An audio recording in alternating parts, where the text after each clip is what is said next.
കർത്താവായ യേശുക്രിസ്തുവിന്റെ ധന്യനാമത്തിൽ എല്ലാ പ്രിയപ്പെട്ടവർക്കും പ്രഭാതവന്ദനങ്ങൾ അറിയിക്കുന്നു. ഇന്നത്തെ ദൈവവചന ചിന്തയ്ക്കായി റോമാലേഖനം 12-ാം അധ്യായം 11-ാമത് വാക്യം. ഉത്സാഹത്തിൽ മടുപ്പില്ലാതെ ആത്മാവിൽ എരിവുള്ളവരായി കർത്താവിനെ സേവിപ്പീൻ. ദൈവവൈതൽ അവൻ്റെ ജീവിതത്തിൽ അവൻ്റെ കർത്താവിനോടുള്ള ബന്ധത്തിൽ ഏറ്റവും ഉത്സാഹമുള്ളവനായിരിക്കാൻ കർത്താവിൻ്റെ വചനം നമ്മെ ഉദ്ബോധിപ്പിക്കുകയാണ്. പലപ്പോഴും നമ്മുടെ ജീവിതത്തിൽ നാം അലസന്മാരായി മാറാറുണ്ട്. എന്നാൽ നാം അത് തിരിച്ചറിയാറില്ല. ലോകത്തിലെന്തും വില കൊടുത്തു വാങ്ങാവുന്നതാണ്. എന്നാൽ വില കൊടുത്തു വാങ്ങുവാൻ കഴിയാത്തത് ഒന്നുണ്ട്. അതിൻ്റെ പേരാണ് സമയം. ആരുടെ പക്കൽ നിന്നും പകരം വാങ്ങുവാൻ കഴിയാത്തതും വെച്ചു മാറുവാൻ കഴിയാത്തതുമായ ഒന്നാണ്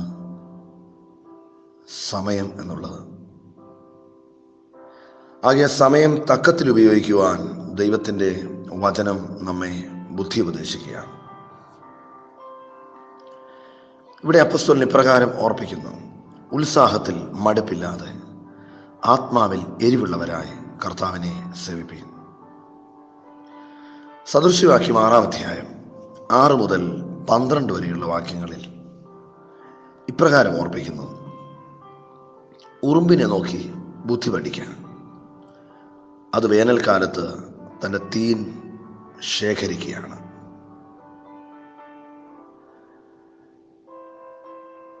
കാരണം ഒരു വർഷകാലം വരുമെന്നും പിന്നത്തേതിൽ തനിക്ക് തീൻ ശേഖരിപ്പാൻ കഴിയാത്ത ആ സമയത്ത് വേനൽക്കാലത്ത് അഥവാ കൊയ്ത്തുകാലത്ത് ശേഖരിച്ചു വെച്ചത് ഉപകരിക്കുമെന്നും ജ്ഞാനമുള്ള ഉറുമ്പിന് മനസ്സിലാകുന്നു എന്ന് അവിടെ സദൃശ്യവാക്യം നമ്മോട് ഓർപ്പിക്കുകയാണ്. വീണ്ടും അതേ പുസ്തകത്തിൻ്റെ 13-ാം അധ്യായം 4-ാം വാക്യത്തിൽ മടിയനെ കുറിച്ച് ഇപ്രകാരം ഓർപ്പിക്കുന്നു: മടിയൻ കൊതിച്ചിട്ടും ഒന്നും കിട്ടുന്നില്ല, ഉത്സാഹികളുടെ പ്രാണനോ പുഷ്ടിയുണ്ടാകും.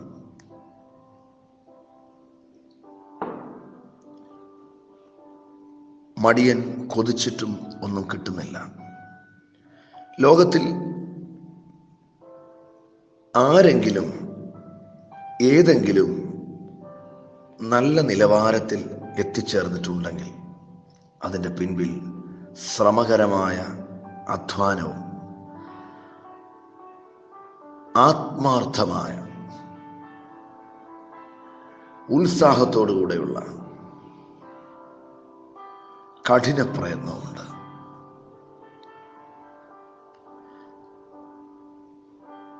നാം പലതും കൊതിക്കാറുണ്ട്, നാം പലപ്പോഴും ആഗ്രഹിക്കാറുണ്ട്, പലതും ആയിത്തീർന്നിരുന്നുവെങ്കിൽ കൊള്ളായിരുന്നു എന്നുള്ള വാഞ്ച നമ്മുടെ ഉള്ളിലുണ്ട്. എന്നാൽ പ്രിയമുള്ളവരെ, എന്തു തന്നെ ആയിത്തീരുവാൻ ഒരുവൻ ആഗ്രഹിച്ചാലും അതിൻ്റെ പിൻപിൽ അവൻ കൊടുക്കേണ്ടുന്ന വിലയും അവൻ കൊടുക്കേണ്ടുന്ന അധ്വാനവും അതിനെക്കുറിച്ച് അവൻ മറന്നു പോകുന്നവനാണെങ്കിൽ അവന് അത് പ്രാപിപ്പാൻ കഴിയുന്നില്ല.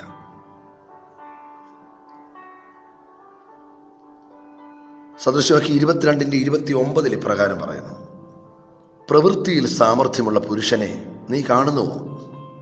അവൻ രാജാക്കന്മാരുടെ മുൻപിൽ നിൽക്കും, നീചന്മാരുടെ മുമ്പിൽ നിൽക്കയില്ല. ഒന്നുകൂടി പറഞ്ഞാൽ, നന്നായി അധ്വാനിക്കുന്ന, താൻ ഏർപ്പെട്ടിരിക്കുന്ന വേലയിൽ സാമർഥ്യമുള്ള ഒരുവൻ അവൻ രാജാക്കന്മാരുടെ അരമനകളിൽ തന്നെ ജോലി ചെയ്യും. ഉന്നതന്മാരുടെ കീഴിൽ അവന് അവൻ്റെ അധ്വാനം ചെയ്യുവാൻ അവസരം ലഭിക്കും.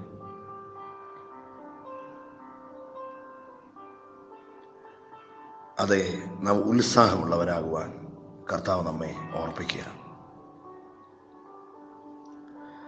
പലരുടെയും ഉത്സാഹം തണുത്തു പോകുന്നതിനെ കുറിച്ചും കർത്താവ് ഓർപ്പിച്ചു. മത്തായി 24:12 യേശു കർത്താവ് ഇപ്രകാരം പറഞ്ഞു: അധർമ്മം പെരുകുന്നത് കൊണ്ട് അനേകരുടെ സ്നേഹം തണുത്തു പോകും. ലോകത്ത് സംഭവിക്കുന്ന വിവിധ സംഭവങ്ങൾ, നമ്മുടെ ഹൃദയത്തെ ദുഃഖിപ്പിക്കുന്നതായിട്ടുള്ള വിവിധ വാർത്തകൾ, ഇതൊക്കെയും ഒരു യഥാർത്ഥ ദൈവഭയം ഇല്ലാത്ത അനേകരുടെ സ്നേഹത്തെ തണുപ്പിക്കുന്നു, അവരെ ഭക്തിയെ തണുപ്പിക്കുന്നു, അവരെ ആത്മാർത്ഥതയെ തണുപ്പിക്കുന്നു, അവരിൽ ദൈവഭയം കുറഞ്ഞു പോകുന്നു. എന്നാൽ നാം അത്തരത്തിലുള്ളവർ അല്ല എന്ന് നമ്മെ ശോധന ചെയ്ത് തിരിച്ചറിയുവാൻ സാധിക്കട്ടെ. ഹെബ്രായ ലേഖനം 12:28 അപ്പോസ്തലൻ ഇപ്രകാരം ഓർപ്പിക്കുന്നു: ആകയാൽ ഇളകാത്ത രാജ്യം പ്രാപിക്കുന്നതുകൊണ്ട്, അഥവാ നിലനിൽക്കുന്ന ഒരു രാജ്യം പ്രാപിക്കുന്നതുകൊണ്ട് നന്ദിയുള്ളവരായി ദൈവത്തിന് പ്രസാദം പെരുമാറ് ഭക്തിയോടും ഭയത്തോടും കൂടി സേവ ചെയ്യുക. അതെ പ്രിയമുള്ളവരെ, നമുക്ക് നമ്മുടെ സമയം പാഴാക്കാതെ ഉത്സാഹത്തിൽ മടുപ്പില്ലാത്തവരായി, ആത്മാവിൽ എരിവുള്ളവരായി, ഭയത്തോടും ഭക്തിയോടും കൂടി നന്ദിയുള്ള ഹൃദയത്തോടെ കർത്താവിനെ സേവിപ്പാൻ നമ്മുടെ ജീവിതത്തെ സമർപ്പിക്കാം.